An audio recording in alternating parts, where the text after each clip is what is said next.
Hello fam, ಇದು ಗುರುವಾರ ಬೆಳಗ್ಗೆ ವ್ಲಾಗ್. ನಾನು ಬೆಳಗ್ಗೆ ತಕ್ಷಣ ಫಸ್ಟ್ ದೇವ್ರ ಮುಖನ ನೋಡಿ ಮುಂದಿನ ಕೆಲಸನ ಮುಂದುವರಿಸ್ತೀನಿ. ಮನೆಯೆಲ್ಲ ಕ್ಲೀನ್ ಮಾಡಿ ಫ್ರೆಶ್ ಅಪ್ ಆಗಿ ಬಂದು ದೇವ್ರಿಗೆ ಅಂತ ರೆಡಿ ಮಾಡ್ತಾ ಇದ್ದೀನಿ. ಇವತ್ತು ಗುರುವಾರ ಆಗಿರೋದ್ರಿಂದ ನಾನು ರಾಯರಿಗೆ ತುಪ್ಪದ ದೀಪನ ಹಚ್ತೀನಿ. ಯಾವ ವಾರನೂ ಮಿಸ್ ಮಾಡಲ್ಲ. ಹಾಗೆ ಹೊಸ್ಲೂ ಕೂಡ ಎಲ್ಲ ರೆಡಿ ಮಾಡ್ಕೊಂಡು ದೀಪ ಹಚ್ತಾ ಇದ್ದೀನಿ.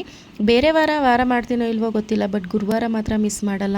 ನಾನು ರಾಯರಿಗೆ ತುಪ್ಪದ ದೀಪ ಹಚ್ಚಿಲ್ಲ ಅಂತಂದರೆ ನನಗೆ ಒಂದು ಪಾಸಿಟಿವ್ ವೈಬ್ಸ್ ಅನ್ನೋದೇ ಇರಲ್ಲ. ಹಾಗೆ ಒಂದು ನೆಮ್ಮದಿ ಶಾಂತಿ ಅಂತಲೂ ಅನಿಸಲ್ಲ. ಅವತ್ತಿನ ದಿನ ಪೂಜೆ ಮಾಡಿದ್ರೆ ನನಗೇನೋ ಒಂಥರ ಎನರ್ಜಿ ಬಂದಂಗೆ ಇರುತ್ತೆ. ಹಾಗೆ ನಮ್ಮ ಹಸ್ಬೆಂಡ್ ಕೂಡ ಟೈಮ್ ಆಯಿತು ಅಂತ ಹೇಳ್ತಾ ಇದ್ರು. ಅವ್ರಿಗೆ ಬೇಗ ಆಗೋ ರೀತಿ ನಾನು ಪುಳಿಯೋಗರೆ ರೆಸಿಪಿನ ಮಾಡಿದೆ. ಸಿಂಪಲ್ಲಾಗೇ ಒಂದು ಕಡಾಯಿಗೆ ಒಂದು ಎಣ್ಣೆ, ಸಾಸಿವೆ, ಕರ್ಬೇವಿನ ಸೊಪ್ಪು, ಒಣಮೆಣಸಿಕಾಯಿ, ಹಾಗೆ ಕಡಲೆಬೇಳೆ, ಉಪ್ಪು, ಅರಿಶಿನ ಹಾಕಿ ಚೆನ್ನಾಗಿ ಫ್ರೈ ಮಾಡ್ಕೊಳ್ತೀನಿ. ಅದಾದಮೇಲೆ ಪ್ಯಾಕೆಟ್ನಲ್ಲಿರುವಂಥದ್ದನ್ನ ಸೇರಿಸಿದ್ರೆ ಪುಳಿಯೋಗರೆನೂ ಕೂಡ ರೆಡಿ ಆಗುತ್ತೆ. ಕಡಾಯಿಗೆ ರೈಸ್ನ ಮಿಕ್ಸ್ ಮಾಡಿಕೊಂಡು ಪುಳಿಯೋಗರೆನೂ ಕೂಡ ರೆಡಿ ಮಾಡ್ಕೊತೀನಿ. ಸೊ ಫಸ್ಟು ನಮ್ಮ ಹಸ್ಬೆಂಡ್ಗೆ ಹಾಕ್ಬಿಟ್ಟು ಅವ್ರು ಟಿಫನ್ ಮಾಡಿಕೊಂಡು ಅವರಾದಮೇಲೆ ಅವ್ರ ಬಾಕ್ಸ್ಗೆನೂ ಕೂಡ ರೆಡಿ ಮಾಡ್ತೀನಿ. ಇದಾಗಿತ್ತು ಇವತ್ತಿನ ದಿನ. ವಿಡಿಯೋ ಇಷ್ಟ ಆದರೆ ಲೈಕ್ ಮಾಡಿ. Thank you for watching. Bye.